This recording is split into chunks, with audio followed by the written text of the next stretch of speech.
How to reset Wi-Fi settings on Android phone.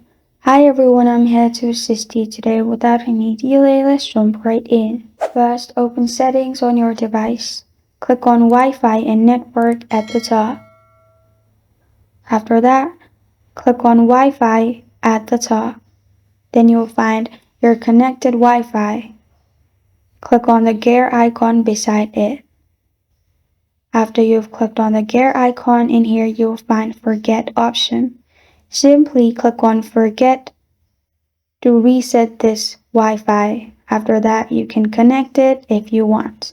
But if you want to reset all your Wi-Fi, go back to the settings, scroll down and click on System. In System, click on Reset Options. After that, click on Reset Wi-Fi Mobile and Bluetooth.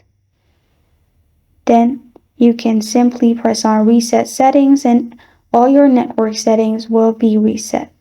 And this is how to reset Wi-Fi settings on Android phone.